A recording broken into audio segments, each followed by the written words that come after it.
Hello students, our today's program is write a program in Python to print the series of first 50 natural numbers and also print their sum. So dear student, in this program we have to print the series of first 50 natural numbers and also print their sum. Open Python software, click on option file and choose option new file and type the program code here in this file.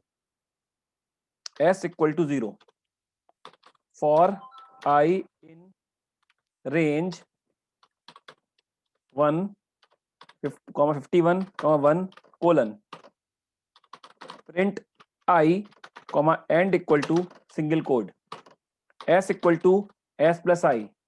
Now print the sum is s. Now click on option file and choose option save as. Save this program code with any name. Now click on option run and choose option run module. When we run the program will print the series of first 50 natural numbers in computer screen and also print the sum of first 50 natural number in using for loop in Python.